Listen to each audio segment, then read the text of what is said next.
Subscribe करें देवकीनंदन ठाकुर जी महाराज के YouTube channel को और हमारे वीडियोस को सबसे पहले देखने के लिए बेल आइकन को दबाना न भूलें।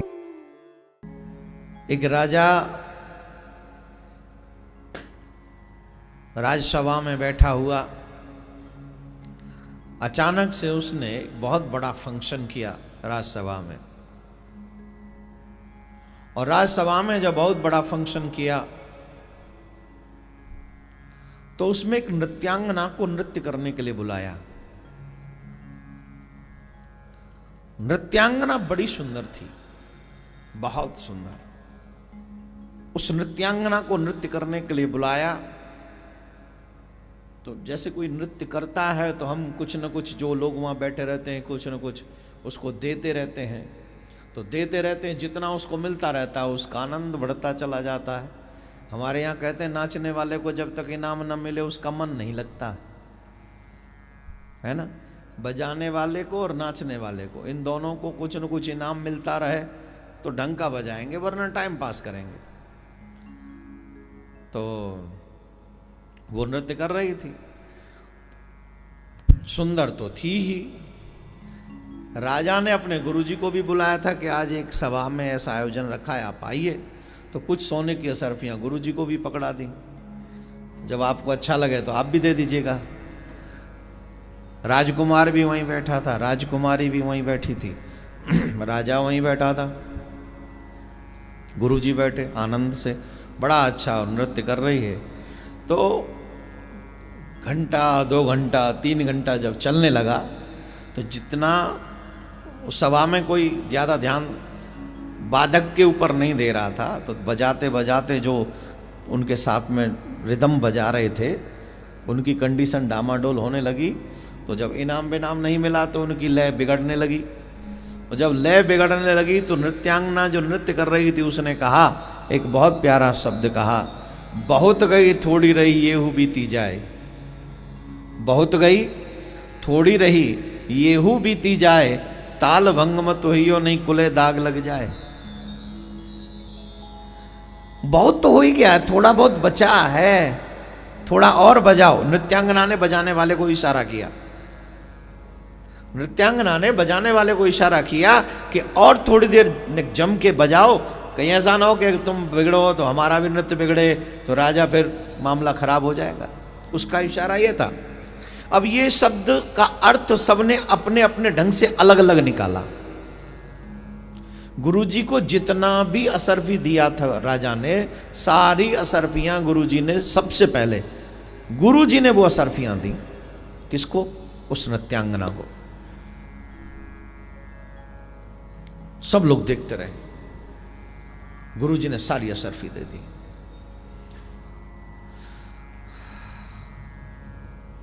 उसके बाद राजकुमारी ने अपने गले का हार उसको उतार के दे दिया। राजकुमार के भी गले में जो मोतियों का हार था वो उतार के उसने दे दिया। उसके एक शब्द पे, बहुत गई थोड़ी रही ये हु बीती जाए, अचानक से गए नृत्यांगना से राजा ने कहा, बंद करो, सबको लूट के जाओगी क्या, बंद करो। गुरुजी से कहा, गुरुजी इतना असर भी हम आपको दिए, सारी की सारी इसको दे दी, थोड़ा बहुत दे देते, अच्छा लगा होगा नृत्य तो। बोले राजा, नृत्य अच्छा लगा इसलिए नहीं दिया, कुछ और अच्छा लगा इसलिए दे दिया। बोले क्या अच्छा लगा? बोले पूरे जीवन भर भजन करते रहे, पूरे जीवन भर ठाकुर से ध्यान लगाते रहे, और जब थोड़ी सी जिंदगी बची तो तेरे चक्कर में आ गए और इसका नाच देखने से अपनी बची हुई बिगाड़ने लग गए। थोड़ी सी बची है और तेरे बुलावे पे हम इस फंक्शन में आ गए और इसका नृत्य देख रहे हैं, इसने मेरी आंखें खोल दी। बहुत गई थोड़ी रही ये बीती जाए, दृष्टि भंग मत होइयो वरना जीवन में दाग लग जाए। दृष्टि भंग मत होइयो, दृष्टि भंग मत होइयो। जगा दिया इसने मुझे। आज से मेरी गुरु है राजा, मेरी गुरु से कुछ मत कहना, मैं तेरा गुरु, ये मेरी गुरु। इसने मेरी आंखें खोल दी। पूरा जीवन लग गया था भजन करने में और इसके एक तेरे बुलावे के चक्कर में इस दृश्य को देखने, इसका नृत्य देखने चला आया। राजा बहुत चंगा रह गया, क्या इसके शब्दों में ये भाव था, ये सार था? राजकुमार से पूछा, तुमने क्यों अपना हार इसको दिया?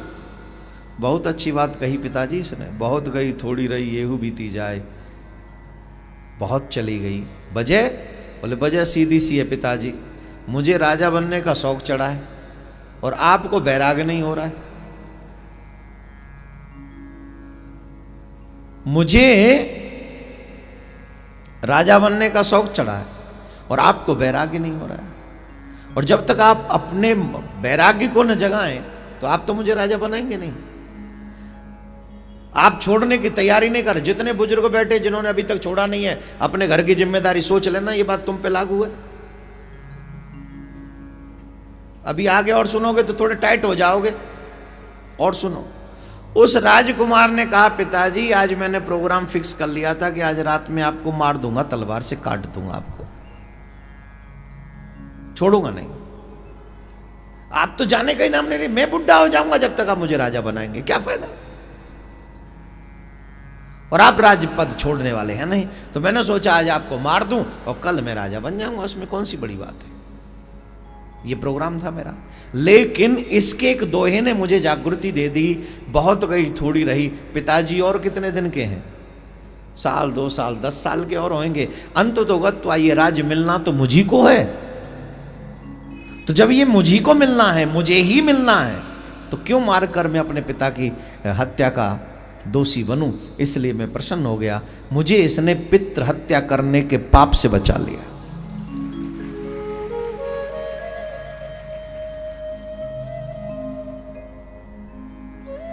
राजकुमारी से पूछा, तुमने क्यों दिया अपना 9 लखा हार?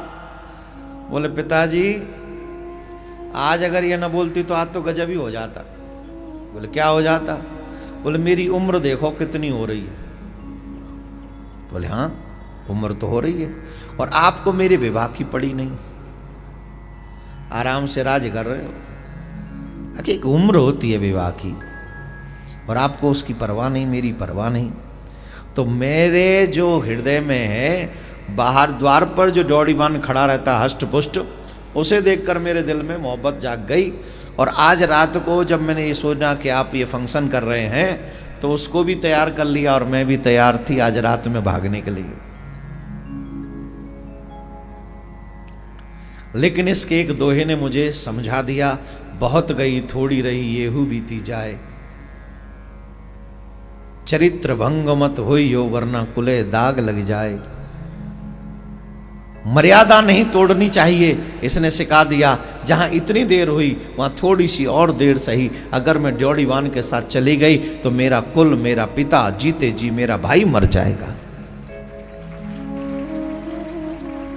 इसलिए मैंने अपना 9 लखा हार इसे उतार के दे दिया कि इसके एक शब्द ने मेरे जीवन में आपके कुल को दाग लगने से बचा लिया। राजा की आंखों में आंसू आ गया। सोचा हमने तो एक प्रोग्राम रखा, आनंद करेंगे, एंजॉय करेंगे, सब लोग नृत्य देखेंगे। मुझे क्या पता था ये फंक्शन भी एक ज्ञान कथा बन जाएगा, मेरे बिगड़े हुए बच्चों को भी कुछ न कुछ सिखा के चला जाएगा। राजा ने उसी समय राज्य छोड़ दिया। बहुत गई थोड़ी रही येहू बीती जाए, बची हुई ठाकुर के चरणों में लगा लीजिए तो बेड़ा पार हो जाए। उसी समय राज छोड़ दिया। राजकुमार को कहा, ले बेटा तू राज कर। और वहां पर तमाम राजकुमार भी आए थे। बेटी से कहा, अपने मन पसंद से किसी भी राजकुमार को पसंद करो और बरमाला डाल दो। उसने बरमाला डाल दी, मन पसंद, उसका विवाह हो गया। राजकुमार को सत्ता मिल गई और गुरुजी के साथ राजा चला गया। गुरुजी, जिसके लिए आपकी आंखों में पानी है, आइए हम भी उसके लिए अपनी आंखों में पानी लाते हैं। और गुरु चेला दोनों मिलकर ठाकुर से लगन लगाते हैं और उस ठाकुर को पाने की कोशिश करते हैं। आप सब महान भाव, बोलने वाली एक थी, सुनने वाले तमाम थे, सबने अर्थ अपने अपने हिसाब से निकाला। इसका अर्थ आप अपने अपने हिसाब से निकालिएगा, कथा आपको बहुत कुछ देगी। निकालना आपको पड़ेगा। अभी जय हो इंडिया ऐप इंस्टॉल करें और पूज्य श्री देवकीनंदन ठाकुर जी महाराज को फॉलो करें।